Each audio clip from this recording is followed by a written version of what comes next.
Bueno, Carlos, hablemos un poquito de la India. ¿Qué es la India hoy? Y la India es milenaria, junto con Irán y China, digamos, y Siria, toda esa zona de Mesopotamia, están desde el inicio de la historia de la humanidad, ¿no es cierto? Miles de años. Además, la importancia cultural y religiosa de la India, no solo con el hinduismo, sino con el budismo y otras vertientes. Pero siempre ha sido menospreciada, ignorada por Occidente. ¿Cuál es la situación hoy, en pleno siglo XXI? Bueno, como vos bien dices, Mariano, la culturización que tenemos nosotros, que es occidental y religiosamente cristiana, ha obviado permanentemente el análisis y el estudio de culturas externas extrañas a ellos y a religiones que no la representan, donde no hay influencia de esa religión, salvo casos esporádicos y lugares muy claros donde hay asentamientos europeos, ¿no? Y eso se ha dado permanentemente con todos los pueblos asiáticos, absolutamente. Eh, Como vos bien dices, estamos hablando de más de 5.000 años de historia. ¿Mm? Por eso muchas veces se dice que mientras los europeos todavía vivían en cueva, en el Asia ya había organizaciones sociales, había estructuras ciudadanas, había jerarquías políticas, había estructura política, ¿no es cierto?, con reglas muy claras de quiénes eran los que comandaban, quiénes eran los que tenían que ser militares, quiénes eran los que tenían que ser agentes civiles, quiénes eran los representantes. Todo eso se da en el Asia, no se da en el Occidente. El Occidente muchas veces ha copiado muchísimo de ello. ¿No? Claro. Sí, sí, Y sí. el caso más típico es, fíjate que la expansión de Macedonia con Alejandro Magno llega hasta la puerta de la India. Pasa por Afganistán, pasa por Irán, ¿no es cierto? En esa época Persia, en esa época Claro. se llamaba Persia. Entonces, las grandes columnas, digamos, griegas, de la cual supuestamente nosotros mamamos ese tipo de cultura, porque nosotros somos greco, romano, latino, como se dice generalmente, llegan a esa puerta y se encuentran con unas sociedades muy avanzadas, muy importantes, a las cuales ellos estaban todavía muy atrasados. Claro. Muchas de esas culturas se trasladaron a Grecia, ¿m?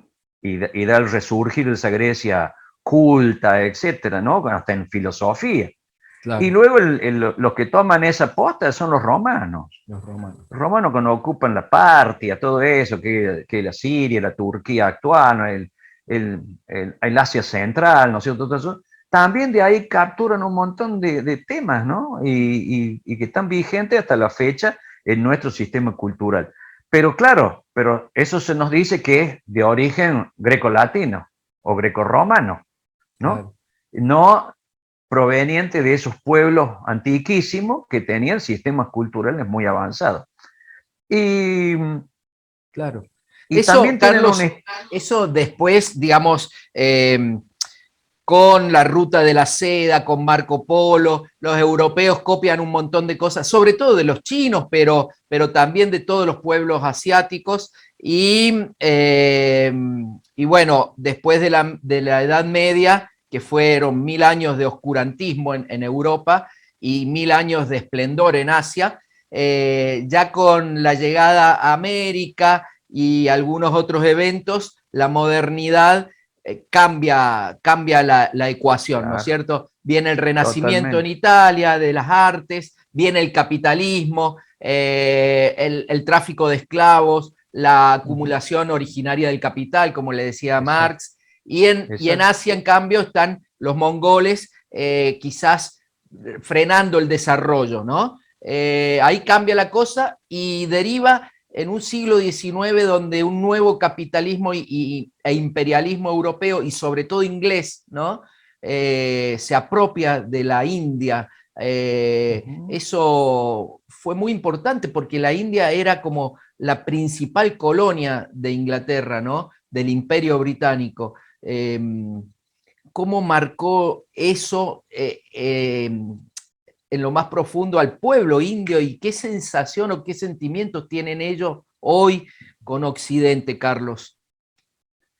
Bueno, vos has expresado muy bien ese proceso de ocupación occidental que se da, como vos bien dices, en el siglo XVII, XVI, XVII, XVIII, pero en el XIX fundamentalmente es su gran esplendor desde el punto de vista británico, que es el momento del gran golpe, que va acompañado de una revolución tecnológica que lo permite, ¿no es cierto? El uso del vapor que le permite romper la velocidad tradicional de lo que se conocía hasta esa época y la ocupación.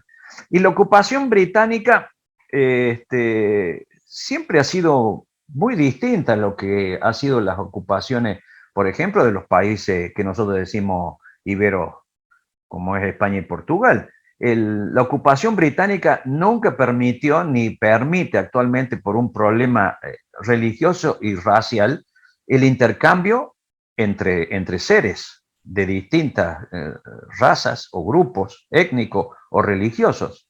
Y la ocupación británica, a su vez, aprovechó las disidencias internas de los distintos reyesuelos en los que se había transformado los reinos de la India, con sus famosos Maraja, todas estas cosas que vemos en las películas, ¿no es cierto? Un abuso absoluto del poder y de la riqueza y una pobreza realmente espantosa de su población y que teóricamente no valía nada la vida, que fue suplantada mucho de esta situación por la religiosidad del pueblo, ¿no? Ese hinduismo, el budismo, etcétera, que vino a dar un poco de sosiego a esa población que estaba muy, muy, muy aplastada, ¿no? Por ese régimen. Los británicos aprovecharon eso y ocuparon, para ellos la perla más importante del imperio era la India, el virreinato de la India. Pero con un detalle, que el virreinato de la India incluía 3 países actuales. Incluía Pakistán, la India y Bangladesh. Durante los años de ocupación hubo numerosas rebeliones en el territorio, ¿no?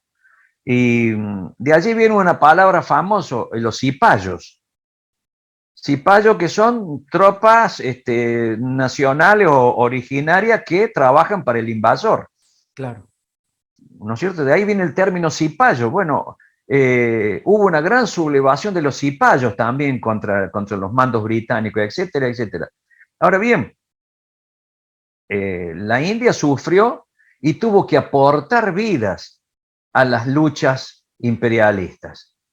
En la Primera y en la Segunda Guerra Mundial, numerosas divisiones indias pelearon en África, pelearon en Europa, pelearon en Asia, contra la antigua Birmania, por ejemplo, ¿no es cierto? Que hoy es Myanmar, ¿no? Bueno, y allí los hindúes que participaron de esos conflictos volvieron con un fuerte sabor amargo contra el Imperio Británico. Pero también con un conocimiento que antes no tenían, quizá hay una práctica, ¿no es cierto? Correcto, correcto. Y volvieron con un espíritu mucho más nacional de volver a relanzar la idea de una India independiente, soberana, etcétera, del poder colonial británico.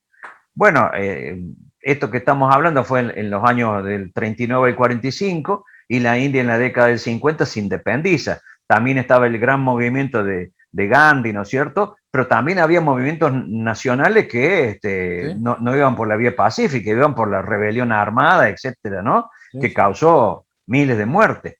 Sin olvidar las matanzas británicas, incluyendo una gigantesca matanza británica en la época de Churchill, que los mató de hambre para poder mantener alimentado a sus tropas en Europa. Claro, Le quitó claro, la comida a los hindúes para quedarse a las tropas que estaban en Europa y en África. claro.